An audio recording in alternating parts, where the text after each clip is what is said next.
ಓದುವಾಗ ನನ್ನ ಸರ್ಕಸ್. ಓದುವಾಗ ನನ್ನ ಧಾಟಿ ದೇವಸ್ಥಾನದ ಭಟ್ಟರ ಸ್ತೋತ್ರ ಪಠಣದಂತಿತ್ತು. ರಾಗ ಸುಮಧುರವಾಗಿತ್ತು. ಗಂಟೆ 6ರಿಂದ 9ರವರೆಗೆ ಓದುವುದು ಒಂದು ಸಂಗೀತದ ಕಚೇರಿಯಂತಿತ್ತು. ಸಣ್ಣವಳಿದ್ದಾಗ ಪುಸ್ತಕ ಹಿಡಿದರೆ ಸಾಕು, ತಲೆ ತೂಕಡಿಸುತ್ತಿತ್ತು. ಲಕ್ಕಿ ಕೋಲಿನ ಏಟು ಬಿದ್ದಾಗ ಚಕ್ಕನೆ ಎಚ್ಚರವಾಗುತ್ತಿತ್ತು. ತೂಕಡಿಸಿದ ತಿಮ್ಮಬೆಟ್ಟ ಎಷ್ಟು ಬೆಲ್ಲ ತೂಕಕ್ಕೆ ಹಾಕಿದೆ ಎಂದು ಅಮ್ಮ ಕೇಳಿದಾಗ ಹೆದರಿಕೊಂಡು ಬೆಪ್ಪನೆ ಕುಳಿತ ಆ ಕ್ಷಣಗಳು.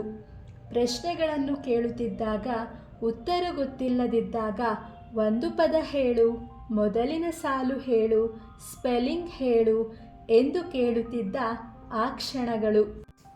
ಬರುತ್ತಾ ನಿದ್ದೆಯನ್ನೇ ಮರೆತು ಜಾಗರಣೆ ಮಾಡಿ ಓದಿದ ಅದೆಷ್ಟೋ ದಿನಗಳು ಇಂದು ಬರೀ ನೆನಪುಗಳು ಅಷ್ಟೇ. ಓದಿನ ನಡುವಿನ ತುಂಟಾಟದ ಸವಿ ನೆನಪುಗಳು ಇಂದು ಸಿಹಿಯಾದ ಊಟದಂತೆ ಮನಸ್ಸಿಗೆ ಸವಿಯಾಗಿವೆ.